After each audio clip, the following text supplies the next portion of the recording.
They think they know my story. They think they know who I am. A black girl adopted by a wealthy white family. A charity case they love to mention at their elegant parties to show how progressive and kind they are. But the truth is far more complex, far more powerful than their small minds could ever comprehend. My name is Amara, and this is the story of how my own family discovered they had completely underestimated who I really am. It was a cold October night, heavy with tension. The kind of night when you feel something is about to change forever. I was standing in front of my bedroom mirror, adjusting the pearl necklace my mother gave me on my 25th birthday. 4 years later, it was still my favorite piece, not because of its value, but because of what it represented. It was the silent acknowledgement that I belonged to this family, even if some members would never fully accept that reality. The dinner had been scheduled for weeks. Dad, Robert, had summoned the entire extended family for an important announcement about the company's future. I knew exactly what it was, but nobody else did. Not even my mother was certain of what he was planning. For months, he had been preparing me for this moment, testing me, challenging me, molding me to be the leader he knew I could become. But to the rest of the family, I was just Amara, the adopted daughter who worked at the company. They didn't know I had been chief operating officer for 2 years. They didn't know I was the mind behind every major strategic decision. They didn't know I had saved the company from bankruptcy 3 times in the past 5 years. To them, I was just decoration. A good deed my father had done when he was younger and more idealistic. I walked down the stairs of the mansion where I grew up, hearing the murmur of voices coming from the dining room. The house looked beautiful, as always. My mother had a special talent for creating welcoming environments, even when family tension was in the air. Golden lights reflected off antique mirrors, creating an almost cinematic atmosphere. It was ironic how everything looked perfect on the outside, when I knew the storm was about to begin. Aunt Catherine arrived early, as always. She was the type of person who needed to establish territory before others arrived. At 52, she was my father's younger sister, but she behaved as if she were the family matriarch. Her blonde hair was impeccably styled. Her jewelry was always a bit more flashy than necessary, and her smile was as fake as her French manicure. Catherine had always treated me with that polite condescension that wealthy people reserve for charity projects. Forced smiles, empty compliments about how I was growing up well, or how it was inspiring to see my progress. She never said anything openly racist, but her words always carried a subtext that made me feel like an intruder in my own home. Her son, my cousin David, was her opposite in appearance but identical in arrogance. At 31, he worked at the company as sales director, a position he got purely because of his last name, not because of competence. He was the type of man who wore expensive suits to compensate for lack of personality, and spoke loudly in meetings to disguise the fact that he had nothing intelligent to say. David had always assumed he would be the natural heir to the company.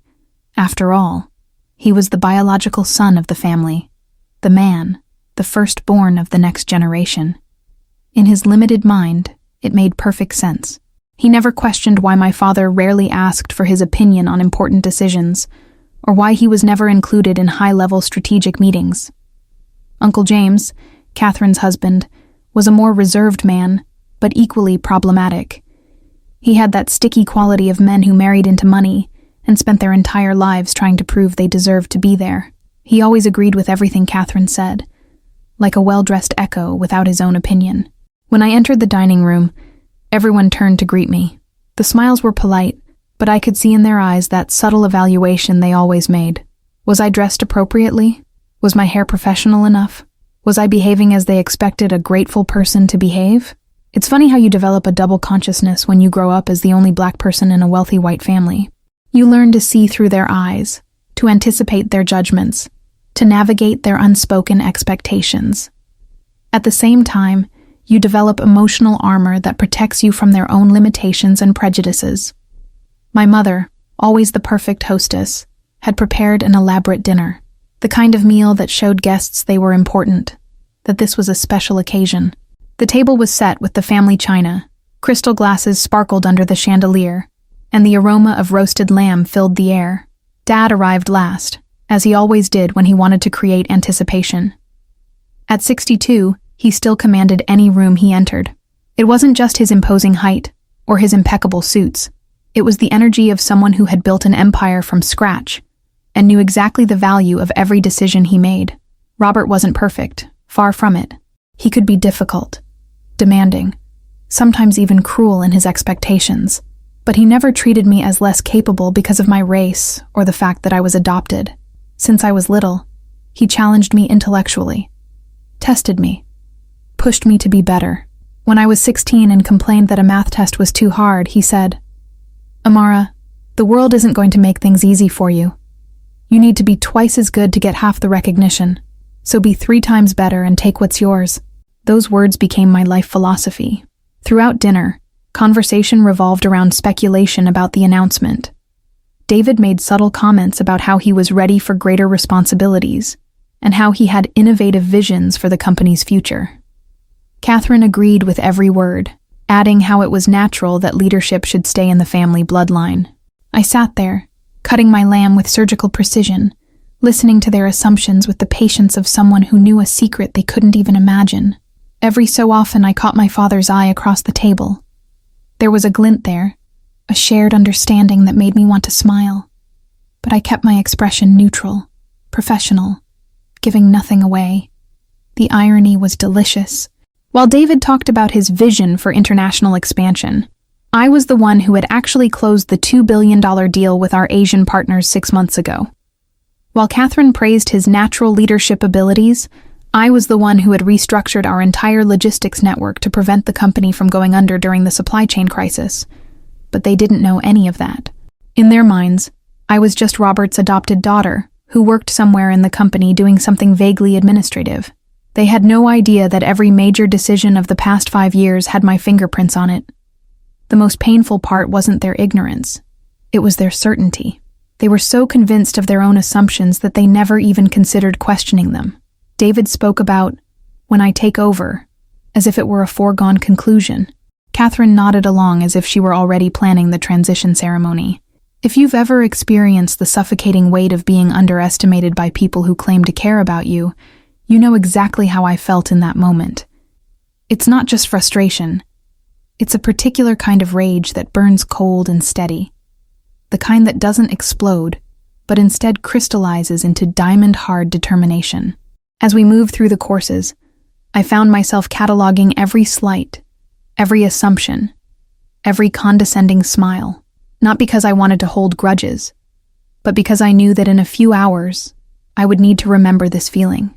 I would need to remember what it felt like to be dismissed, so I could properly appreciate what it would feel like to prove them all wrong. The conversation eventually turned to company performance, and this is where things got interesting. Uncle James, trying to contribute something meaningful, asked about the recent uptick in our quarterly profits. "It's remarkable," he said, cutting into his beef. "The company has really turned around in the past few years. David, you must be proud of the work you've been doing." David puffed up like a peacock. "Well, I've been implementing some strategic initiatives that have really paid off. It's all about understanding market dynamics and consumer psychology." I almost choked on my wine. The strategic initiatives he was referring to were recommendations I had made in a board meeting where he was present, but had spent most of the time checking his phone. He had literally contributed nothing to the discussion, except to agree with my proposals after Dad endorsed them. Catherine beamed at her son. David has always had such a head for business. Even as a child, he was so analytical, so strategic in his thinking. The woman was talking about the same David, who once tried to convince me that we should expand into the pet food market because everyone has pets. When I asked him if he had done any market research, he said he had observed that there were a lot of dogs in his neighborhood. But I said nothing. I simply nodded and smiled, playing the role they expected me to play. The grateful adopted daughter, impressed by her cousin's business acumen, happy to be included in these important family discussions. Dad, meanwhile, was watching this entire exchange with an expression I had learned to read over the years. On the surface, he looked politely interested, nodding at appropriate moments, asking follow-up questions. But I could see the tightness around his eyes, the way his jaw was set just slightly more firmly than usual. He was cataloging everything, just like I was, but for different reasons. After dinner, we moved to the living room for coffee and dessert. This was when the evening would typically wind down, when people would start making polite excuses about early morning meetings and long drives home. But tonight was different. Tonight, Dad had an announcement to make. The living room was my favorite space in the house. Floor-to-ceiling windows looked out onto the garden, which was beautifully lit even in the darkness. Comfortable leather chairs were arranged around a massive stone fireplace, and the walls were lined with books and artwork that told the story of our family's success. Catherine positioned herself near the fireplace as if she were holding court. She was in her element here, surrounded by the trappings of wealth and success, ready to play the role of proud matriarch celebrating her son's inevitable coronation. That's when she approached me. I was standing near the window, looking out at the garden and thinking about how much my life was about to change, when I felt her presence beside me. Catherine had that ability to fill a space with her personality, to make her opinions and expectations feel like physical weight. "Amara, dear," she said, her voice carrying that particular tone that wealthy women use when they want to sound maternal, but can't quite hide their condescension. "I wanted to have a little chat with you before Robert makes his announcement." I turned to face her, keeping my expression politely interested. "Of course, Aunt Catherine. What's on your mind?" She glanced around the room, making sure we were far enough from the others to speak privately, then turned back to me with a smile that didn't reach her eyes. "I think it's wonderful that my brother has given you so many opportunities over the years. Really, it speaks to his character, the way he's invested in your education, brought you into the family business. Not many people would be so generous." I felt my stomach tighten, but I kept smiling. I knew where this was going. "But I hope you understand," she continued, her voice dropping to a more intimate register, "that tonight is really about family legacy, about passing down what generations of our family have built to the next generation who will carry it forward." She paused, and I could see her choosing her words carefully, crafting them to sound caring rather than cruel. "David has been preparing for this his whole life, you know.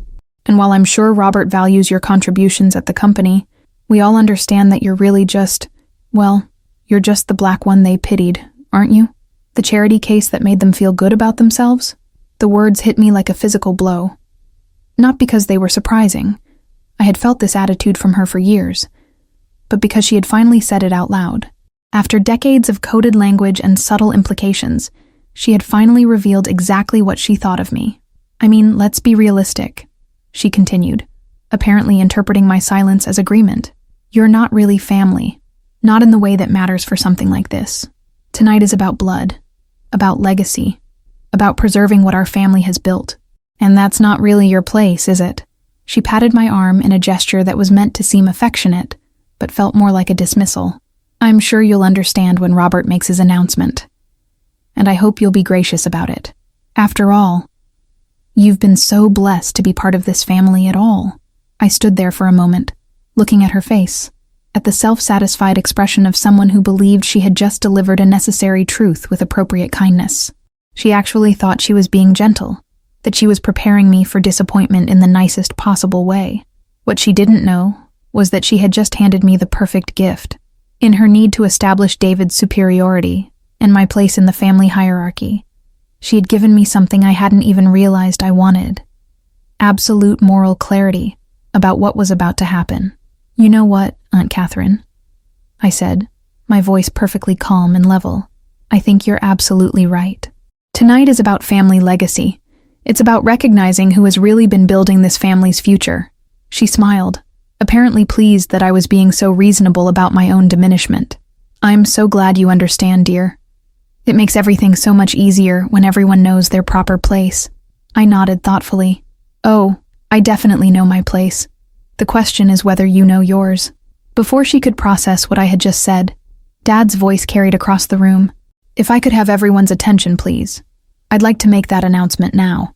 Catherine practically floated back to her position near the fireplace, her face glowing with anticipation. David straightened his tie and put on his most serious, leadership-ready expression. Uncle James moved to stand beside his wife, ready to applaud his stepson's inevitable success. I remained by the window, but I could see everything reflected in the glass. The expectant faces, the confident postures, the absolute certainty that they knew how this evening would end. Dad moved to the center of the room, and the conversation died immediately, He had that effect on people. When Robert spoke, everyone listened. "Thank you all for being here tonight," he began, his voice carrying the authority of someone who had spent decades commanding boardrooms and closing deals. "As you know, I've been thinking about the future of our company, about succession planning, about ensuring that what we've built continues to thrive long after I'm gone." He paused, looking around the room at each face, his expression serious and thoughtful. Running a company isn't just about inheriting a position. It's about earning it through vision, through results, through the ability to make difficult decisions and live with the consequences. It's about understanding that leadership is not a birthright. It's a responsibility that must be proven every single day. David nodded sagely, as if he were absorbing profound wisdom that would soon be his to implement. Over the past 5 years, our company has achieved unprecedented growth. We've expanded into new markets, survived economic challenges that destroyed our competitors, and positioned ourselves as a leader in our industry. None of that happened by accident. Catherine was practically vibrating with pride, obviously imagining how she would tell this story to her friends, how she would describe the moment her son officially became the heir to a business empire. The person responsible for this success has been working behind the scenes, making the hard choices, solving the problems that everyone else said were impossible to solve. While others were focused on taking credit, this person was focused on getting results. He paused again, and I could see David preparing himself to step forward, to accept what he believed was his inevitable destiny. "Some of you might be surprised by my choice," Dad continued, his eyes moving around the room. "But leadership isn't about meeting expectations. It's about exceeded them. It's not about being who people think you should be. It's about being who you actually are." This was the moment. I could feel it approaching like a wave, building power and momentum, ready to crash over everything they thought they knew. The person I'm about to name has restructured our operations, saved our most important client relationship, and personally negotiated deals worth billions of dollars. While others were talking about vision, this person was creating reality. Dad's eyes found mine across the room, and I saw something there that I had been waiting my entire life to see. Pure, undiluted pride. This person doesn't just work for our company. This person is our company's future, and that person is not my nephew. The silence that followed was so complete it seemed to have weight. I could see David's face beginning to change, confusion replacing confidence, as he tried to process what he had just heard. Dad turned to face me directly, and his voice became warmer, more personal, filled with an emotion that made my chest tight. "Ladies and gentlemen, I want you to meet your new CEO. Some of you think you know her as my adopted daughter, as someone who works somewhere in the company doing something administrative. But the truth is, she's been running this company alongside me for years. She's the reason we're successful. She's the reason we're still here." He raised his glass, and his voice filled with the kind of pride that can only come from watching someone you love exceed every expectation. "Amara has been my chief operating officer for 2 years, but she's been my successor since the day she walked into her first board meeting and solved a problem that had stumped my entire senior staff. She's not just the future of this company. She's the reason it has a future at all." The room remained frozen in shocked silence. I could see Catherine's face cycling through confusion, disbelief, and something that might have been panic. David looked like someone had just told him that gravity was actually optional. Dad continued, his voice gaining strength and conviction with every word. "Tomorrow morning, Amara will officially take over as CEO. She knows our operations better than anyone else in this room.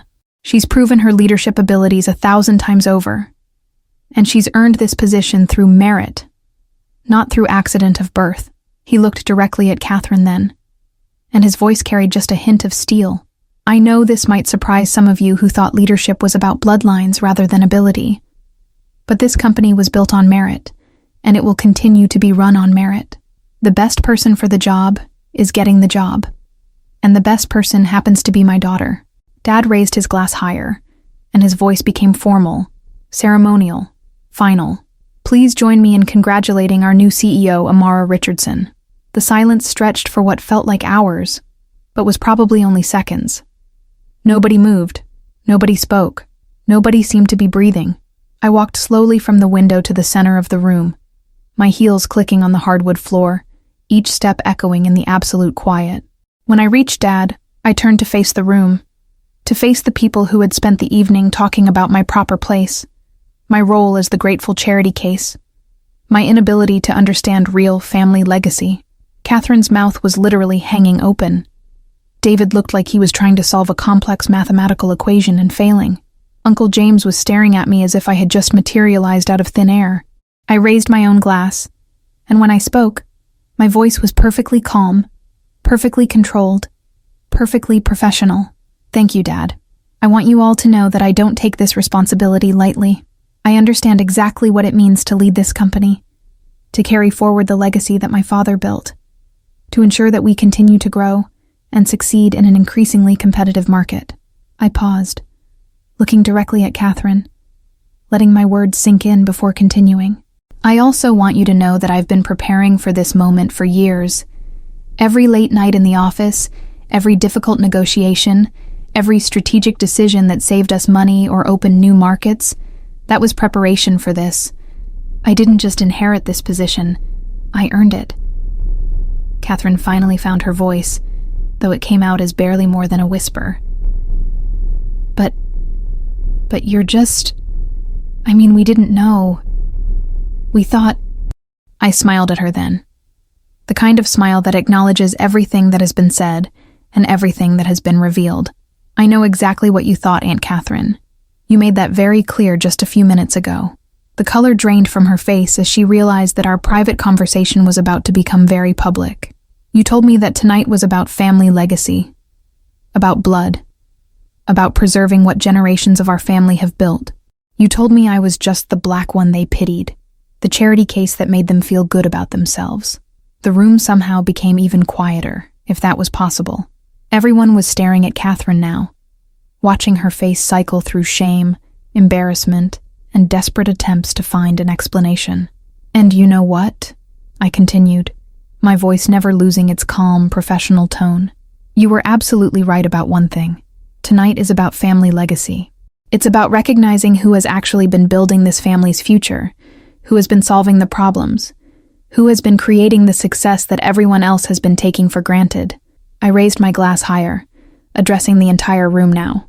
For the past 5 years, while some of you assumed I was just decoration, I was actually redesigning our supply chain to be more efficient and cost-effective. While you thought I was doing administrative work, I was negotiating partnerships that increased our revenue by 40%. While you believed I was the grateful charity case, I was the one making sure this company would still exist for future generations to inherit. David finally found his voice, though it sounded strained and confused. But I've been working at the company. I've been contributing. I turned to him with the patient expression of a teacher addressing a slow student. David, you've been working in sales, and you've done adequately.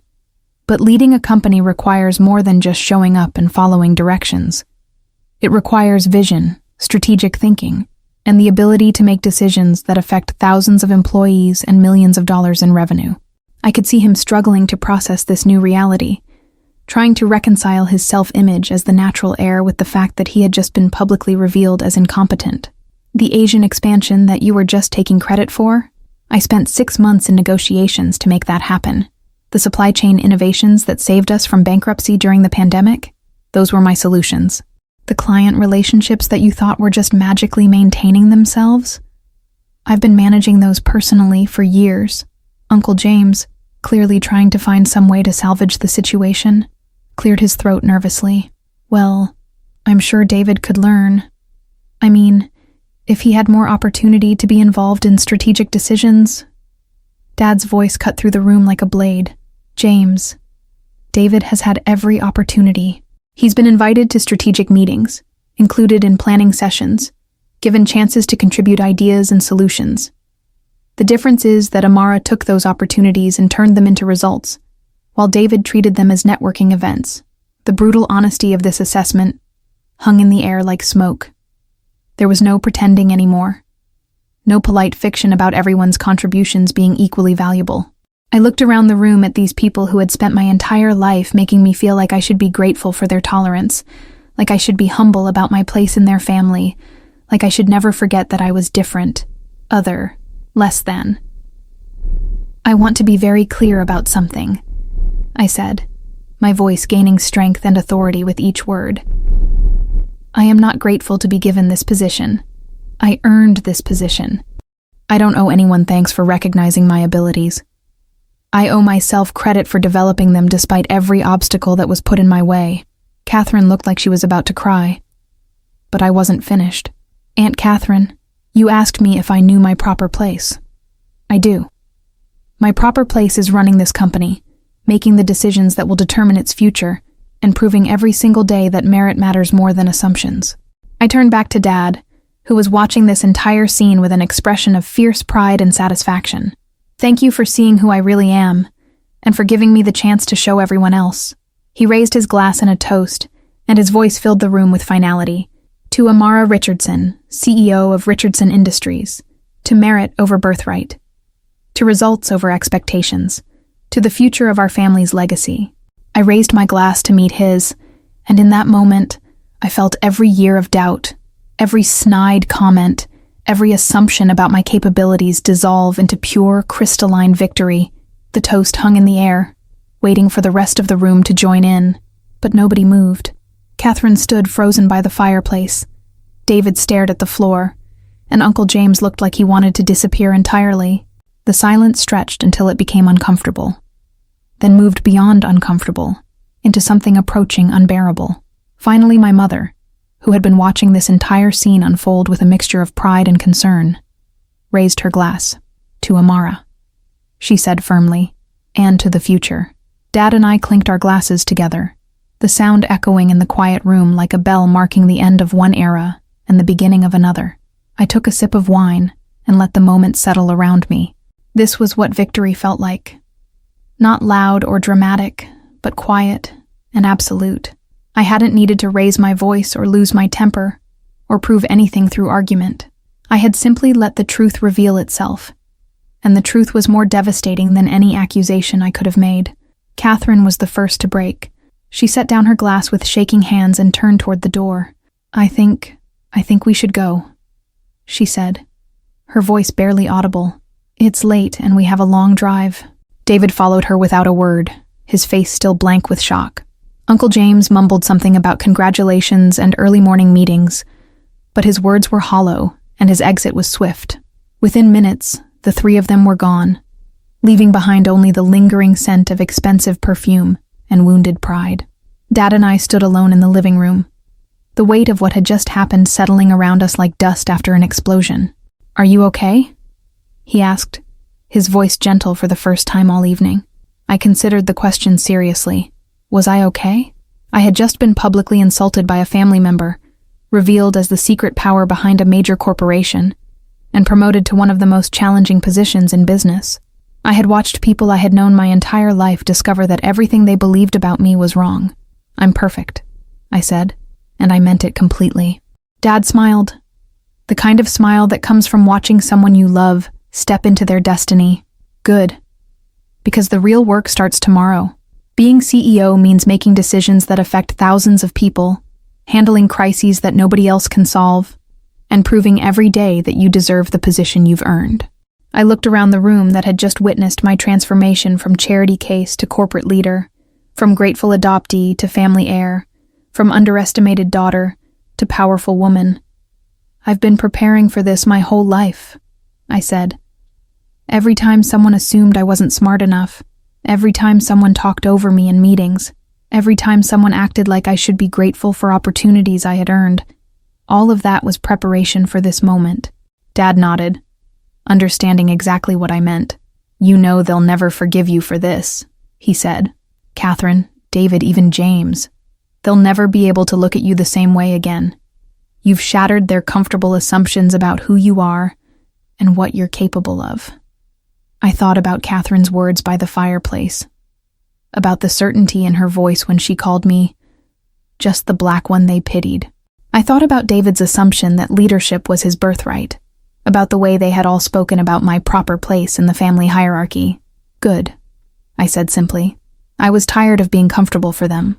The next morning, I woke up early and put on my best suit, the charcoal gray one that made me look like exactly what I was. A woman who belonged in boardrooms, who could make million-dollar decisions before breakfast, who could command respect from anyone smart enough to recognize competence when they saw it. As I drove to the office that was now truly mine, I thought about the conversation I would need to have with the board, about the announcements that would need to be made, about the strategy sessions and budget meetings and crisis management that would fill my days. But mostly, I thought about the look on Catherine's face when she realized that her assumptions about family legacy had been completely backwards. I thought about David's shock when he discovered that merit actually mattered more than bloodlines. I thought about the silence in that room when they all realized they had underestimated me so completely that they had missed the fact that I was already running the company they assumed I was lucky to work for. Some people call it revenge, but that's not quite right. Revenge implies wanting to hurt someone for hurting you. What I had done was simpler and more powerful than that. I had simply been excellent, consistently and quietly, until excellence could no longer be ignored or dismissed or explained away. I had let them reveal who they really were, and then I had revealed who I really was. The contrast did all the work. When I walked into my office that morning, the CEO's office with its floor-to-ceiling windows and view of the city skyline, I found a note on my desk from Dad. It was brief, written in his precise handwriting. "Amara, you've earned this 1,000 times over. Now go show the world what we've always known, that you don't just belong here, you were born for this. The company is in the best possible hands." Dad. I sat down in my chair and looked out at the city spread below me. Somewhere out there, Catherine was probably still trying to process what had happened. David was likely questioning everything he thought he knew about his future. Uncle James was probably wondering how he had missed the fact that the charity case he had been politely tolerating was actually the person running the company. But their shock and confusion were not my problem anymore. My problem was running a multi-billion-dollar corporation, leading thousands of employees, and continuing to build the legacy that my father had started, and that I would now carry forward. I opened my laptop and began reviewing the quarterly reports that would guide my first board meeting as CEO. The numbers were strong, the projections were positive, and the strategic initiatives I had been developing were ready for implementation. As I worked, I realized that the most satisfying part of the entire evening hadn't been Catherine's shock, or David's confusion, or even Dad's pride. The most satisfying part had been the moment when I finally said out loud what I had always known but had never been allowed to express, that I hadn't been given anything, that I had earned everything, and that gratitude was not owed for recognition that had been delayed far too long. For years, I had been patient, strategic, careful not to upset the delicate balance of family dynamics. I had allowed others to take credit for my work, to speak over me in meetings, to treat me like a lucky beneficiary rather than a key contributor. I had played the role they needed me to play, so that they could feel good about themselves and their progressive values. But excellence has a way of demanding recognition eventually. Success has a way of making itself known despite every attempt to minimize or dismiss it. And truth has a way of revealing itself when the right moment arrives. The right moment had arrived last night, and I had been ready for it. Now, as I prepared for my first day as CEO, I thought about all the young women who might be watching this story unfold, all the adopted children who wonder if they'll ever really belong, all the people who have been told that their success is charity rather than merit. I thought about the message I wanted to send, that competence speaks louder than assumptions, that results matter more than background, and that the best revenge against those who underestimate you is not to prove them wrong, but to prove yourself right. The phone on my desk rang, and I answered it with the voice of someone who belonged exactly where she was. "This is Amara Richardson, CEO of Richardson Industries. How can I help you?" And with those words, I stepped fully into the role I had been preparing for my entire life, the position I had earned through every late night, every difficult decision, every moment when I had chosen excellence over resentment. The black girl they had pitied was gone. In her place was a CEO who had never needed their pity in the first place. She had only needed the chance to show them who she really was. And now, finally, everyone knew.